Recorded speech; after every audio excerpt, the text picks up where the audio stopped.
جو eco village جس کی ٹرم کیا تھی؟ ماڈل مسلم ایکو ویلیج. اچھا ماڈل مسلم ایکو ویلیج. اچھا جب اس میں آپ شفٹ ہوئے تو مطلب یہ کانسیپٹ ہے. ابھی ہم یہ کلیم نہیں کر رہے کہ ہم نے بنا لیا. وی آر ٹرائنگ ٹو یعنی اس کے کانسیپٹ کے اوپر بھی کام کر رہے ہیں اور اس کے لیے کافی R&D چاہیے. وہ R&D ہم کر رہے ہیں. پھر ہم خود ابھی اپنی بہت ساری جو ہماری بچپن کی جو بگاڑ ہمارے پوری لائف اسپین کے اوپر ہمارے اندر جو کچھ غلط عادتیں پیدا ہوئی ہیں نا اس کو صحیح کر رہے ہیں. بالکل صحیح. مطلب اب جیسے میں صبح رات میں نے جوپیٹرز آسمان پہ دیکھا, صبح میں نے اپنے ہی گھر کے باہر ایک پیلو مسواک کا پودا, ہم کراچی سے 3 پودے لائے, میرے ایک دوست ہیں وہ گفٹ میں کافی میرے ایک دوست ہیں وہ کراچی سے آ رہے تھے, کہنے لگے کیا لا, میں نے کہا یار مجھے مسواک کا پودا لا دو یار. میں یہاں پر پلاسٹک کی تھیلیوں میں وہ جو پیکڈ پروسیسڈ مطلب پیکجڈ مسواک خریدنا, میں کیونکہ ہم وہ نسل ہیں جنہوں نے اپنے زمانے میں there was no concept of packaged مسواک, بالکل صاف فریش مسواک ہوتی تھی بیئر, ٹھیک ہے نا. اب جو ہے وہ تھیلی میں بند ہوتی ہے اور پھر اس میں پتہ نہیں کون سا کیمیکل ہوتا ہے, اس کو واش کرتے رہو اس میں سے وہ عجیب سی چیز آ رہی ہوتی ہے. تو میرے ایک فرینڈ ہیں, انہوں نے 3 مسواک کے پودے لا کے دیے, ہم نے اپنے گاؤں میں لگا لیے. وہ تھوڑے سے بڑے ہو گئے. صبح آپ ٹہلتے ہیں گھاس کے اوپر ننگے پیر بیئر فٹ, مسواک کا ایک ٹہنی توڑتے ہیں, اس سے پتے جھاڑتے ہیں, پتوں کو آپ کمپوسٹ میں ڈال دیتے ہیں, مسواک کرتے ہیں. فریش بالکل جوسی. وہ مسواک وہ ہوتی ہے جس کا اتنی مزیدار ہوتی ہے کہ دل چاہتا ہے کہ اس کو کچھ کھا لیں. مطلب مسواک کرنے کا جو مزہ ہے نا وہ اسی فریش توڑ کے آتا ہے. جب بھی ہم نے فریش توڑ کی ہے نا تو وہ جو اصل حدیث میں آتا ہے نا کہ مسواک منہ کی صفائی اور اللہ کی رضا کا ذریعہ ہے, تو منہ کی صفائی پیکجڈ مسواک سے اتنی فیل نہیں ہوتی جتنی وہ فریش توڑ کی ہوتی ہے. اچھا وہ جو اپنے پیکجڈ مسواک سے جیب کی صفائی زیادہ ہوتی ہے. جی صحیح بات ہے. ایون جو آپ نے ننگے پاؤں چلنے کی بات کی, میں حیران ہو گیا. کچھ عرصے پہلے میں نے ایک حدیث پڑھی کہ اللہ کے نبی صلی اللہ علیہ وسلم کی سنت ہے ننگے پاؤں چلنا, یعنی ننگے پاؤں چلنا رسول اللہ صلی اللہ علیہ وسلم کی سنت ہے. اور آپ صلی اللہ علیہ وسلم یعنی جینوئنلی اور جان بوجھ کے کانشیسلی ننگے پاؤں چلا کرتے تھے, اور ہم نے بالکل ننگے پاؤں چلنا ہی چھوڑ دیا. ایون گھروں میں بھی ہم جوتے پہن کے جو ہے نا وہ پھر ہوتے ہیں کہ اس میں. اچھا جوپیٹر کی آپ نے بات کی, ہم جب میں کو بتاتا ہم پھنڈر گئے اور ہم نے وہ سارا سر وہاں پہ جو نیکڈ آئی سے ستارے نظر آ رہے تھے سبحان اللہ. رات کے ٹائم پہ ہم نے کہا کہ یار یہ جو خیر لائٹ چلی گئی تھی, جنریٹر آن کیا, ہم نے کہا بند کر دو یار. چھوٹا سا بون فائر ہم نے کیا ہوا تھا اور ہم آسمان کی طرف دیکھ لیں. سو دیر از ناٹ اے سنگل پیچ جہاں پہ ستارہ نہ ہو. It was full of. اور وہ قرآن کی آیت ہے نا کہ وَزَيَّنَّا السَّمَاءَ الدُّنْيَا بِزِينَةٍ الْكَوَاكِبِ, کہ ہمیں نا چھوٹے چھوٹے لیمپس سے آسمان کو سجا دیا. اسلام آباد میں پولوشن اور سب کے بعد ستارہ تو ایک چاند نظر آ رہا ہوتا ہے, ایک اور ستارہ وینس یا مارس اس کے ساتھ جو بڑا بڑا نظر آ رہا ہے, اس کے علاوہ ستارے نظر نہیں آ رہے ہوتے. اور وہ جو ایک ویو تھا نا کہ یار سبحان اللہ, جب صحابہ اپنے دور میں آسمان کو دیکھتے ہوں گے اور یا اس پولوشن سے پہلے اور لائٹ سے پہلے جب آسمان کا جو منظر ہوتا ہوگا, تو یعنی ہر ذرے ذرے میں اس کی خالق کی جھلک نظر آتی ہوگی. تو یہ جو بڑا الحمدللہ آئی ایم ویری ہیپی کہ آپ یہ کہہ رہے ہیں. انشاءاللہ اللہ تعالیٰ ہم سب کو توفیق دے, انشاءاللہ میں وزٹ بھی کروں گا انشاءاللہ. ضرور انشاءاللہ. یہ جو بیئر فٹ کا کانسیپٹ ہے نا, اس کو اگر ہم تھوڑا سا سمجھیں, رسول اللہ صلی اللہ علیہ وسلم کے تو اسوے میں بہت یعنی اس کے پیچھے جو حکمتیں ہوں گی اور اس کے پیچھے جو برکتیں اور خیر اور بینیفٹس اس کے اندر چھپے ہوئے ہوں گے, وہ تو ہم سمجھ بھی نہیں سکتے, کیونکہ وہ تو اس میں یقیناً بہت سارے ہوں گے. ایک جب ہم غور کرتے ہیں اپنے طالب علمانہ ذہن سے, تو مجھے یہ لگتا ہے کہ ہماری جو ضرورتیں ہیں نا, نیڈس, ان کے 3 لیولز ہیں. ایک ہے بالکل بیسک نیڈ, تو جوتا جو ہے وہ بیسک نیڈ میں نہیں شمار ہوتا. اس سے اوپر کی ایک سٹیج ہے یا ایک کیٹیگری ہے جس کو میں کہتا ہوں فنکشنل نیڈس, اس میں جوتا شمار ہوتا ہے. آپ جا رہے ہیں ٹھیک ہے. اور ایک اس سے بھی اوپر کی ایک اور لیول ہے, وہ ہے ایستھیٹک نیڈس. اور قرآن کی ایک آیت بھی ہے غالباً سورہ اعراف کی, کہ کس نے انہیں کہا ہے کہ اپنے زینتیں اپنے اوپر مطلب حرام کر لیں, مطلب جو بیوٹی ہے ایستھیٹکس ہے اس کو اپنے لیے بالکل اس سے بالکل ہی چھوڑ دیں. یہ کس نے ان کو کہا ہے؟ مطلب رسول اللہ صلی اللہ علیہ وسلم جو خوشبو کو پسند کرتے تھے, وہ بیسک فنڈامنٹل نیڈ بھی نہیں تھی, وہ فنکشنل نیڈ بھی نہیں تھی, وہ ایستھیٹک نیڈ تھی.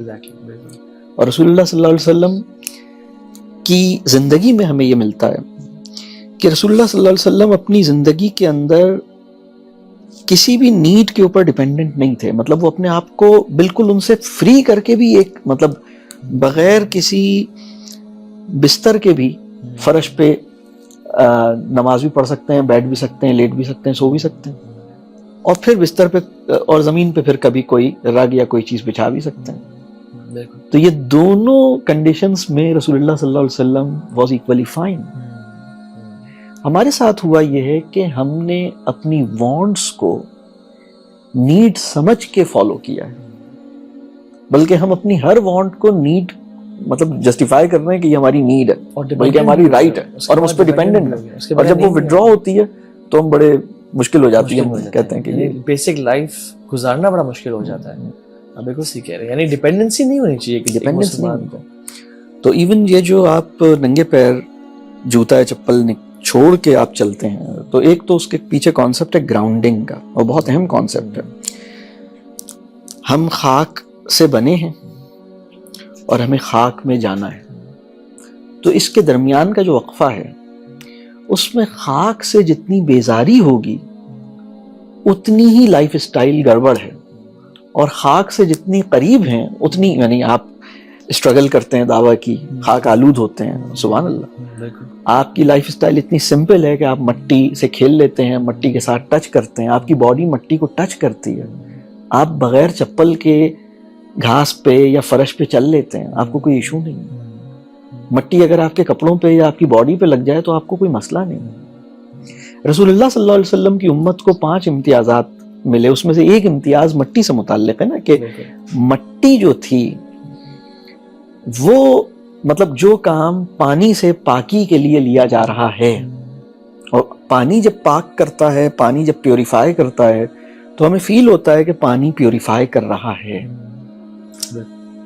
لیکن مٹی جب رسول اللہ صلی اللہ علیہ وسلم نے فرمایا, اور اللہ کا فیصلہ تھا کہ بھئی تم مٹی کو بھی ہم وہی فضیلت دے رہے ہیں, یہ ایک طرح سے ایک مطلب میں اس پہ جب غور کرتا ہوں تو مجھے لگتا ہے کہ ہمیں ایک بہت انڈائریکٹ مینر میں ترغیب دی گئی کہ تم مٹی سے بیزاری مت کر. بالکل مٹی کی قدردانی تمہارے ساتھ ہونی چاہیے. مطلب تمہاری ساری فوڈ جو ہے, یعنی ہر طیب غذا جو ہے تمہاری مٹی سے نکل کے آ رہی ہے. بالکل ہر غیر طیب غذا تمہیں کارخانوں سے نکل کے مل رہی ہے. صحیح بات. تو مٹی کے ساتھ تمہاری مطلب ایک تو بہت ہی, اگر آپ پیدل چلتے ہیں, اگر آپ وہ ایک کہیں میں نے پڑھا کہ وہ مڈ باتھ ہوتا ہے, mid bath, there is a concept of mud bath, مطلب, اور وہ بڑا ریلیکسنگ بھی ہوتا ہے, اور بڑا وہ ہیلتھ کے لیے اور سائیکالوجی کے لیے, اور یہ بینیفٹ اور وہ بینیفٹ. ایگزیکٹلی, بالکل بالکل. ایون جو گراؤنڈنگ کا کانسیپٹ آپ نے بتایا, جس میں ہم مٹی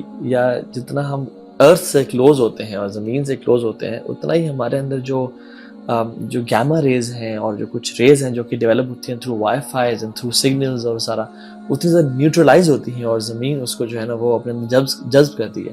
تو جو آپ نے امتیاز بھی بتایا نا کہ اللہ کے نبی کو امتیاز دیا گیا, ایک اور امتیاز بھی اللہ کے نبی کو دیا گیا, جو علت کل ارض مسجد و طہورا, کہ پوری زمین کو نا مسجد اور پاک بنایا گیا. تو یعنی ہم کہیں بھی نماز پڑھ سکتے ہیں, بس وہاں پہ وہ جگہ نجس چیز نہ ہو. تو جو مٹی پہ سجدہ کرنے کا جو مزہ ہے, اور اس کی جو ایک فریگننس ہے اور جو اسمیل ہے, اس کا صرف اپنا ہی مزہ ہے. اور یہ کانسیپٹ کہ ہم کہیں بھی نماز پڑھ سکتے ہیں. ہم جس سے بھی ٹرپ کی میں نے بات کی, ہم ایک جگہ گئے بہت دور, یعنی یاسین ویلی کا اینڈ تھا وہ, اس کا نام ہے درکت جگہ. وہاں پہ 4 گلیشیئرز ہیں, سامنے ایک لیک ہے. سر وہاں پہ آواز اور شور کا نام و نشانی صرف ہم لوگ تھے, اور ایک جرمن خاتون سائیکلسٹ تھی, وہ وہاں پہ ہمیں ملی. تو خیر ہمارے ایک بھائی نے, ان کو بوڑھی تھی وہ, اس کو اسلام کی بیوٹی کے بارے میں ویسے بتایا بھی. ہم نے اس کے سامنے اذان بھی دی تاکہ اس کو ذرا, سر ہم نے نماز سے ٹائم ہو گیا, سلمان بھی ہم نے کہا یار ضرور سر پڑھتے ہیں. کچھ کا وضو تھا, کچھ نے اس لیک کے گلیشیئر کے ٹھنڈا پانی سے وضو کیا, اور ہم نے اس یعنی مٹی کے اوپر نماز پڑھی نا. زندگی میں شاید وہ اس جگہ پہ ہماری پہلی اور آخری نماز ہوگی, کیونکہ وہاں پہ پھر دوبارہ کبھی جانا سوچ نہیں سکتے. تو وہ جو ایک فیلنگ آئی نا کہ یا اللہ یہ میرا سجدہ یہ زمین گواہی دے گی قیامت کے دن کہ میں تیرے سامنے کر رہا ہوں. اور پھر وہ ایک را فیلنگ آئی, بڑا زبردست ایکسپیرینس تھا وہ. یعنی وہ ایکسپیرینس الفاظ میں میرے لیے بڑا مشکل ہو رہا ہے کہ میں وہ ایکسپلین کروں یا بتاؤں کہ وہ فیلنگ کیا تھی کہ سامنے بڑے بڑے پہاڑ ہیں, گلیشیئر ہیں, شور شرابہ, ٹریفک, کوئی نام نہیں, کبھی چڑیا کی کوئی آواز آئی تھی, بلیک برڈس تھی وہاں پہ. تو وہ نماز مٹی کے اوپر پڑھنے کا ایک عجیب مزہ تھا. ہم نے خود کہا کہ یار کچھ بچھانا نہیں ہے اس کے اوپر, اس پہ ایسی نماز پڑھتے ہیں. تو بڑا اچھا. ہماری یوتھ سر اسے جو ہے نا وہ بڑی بے خبر ہے اور دور جا چکی ہے.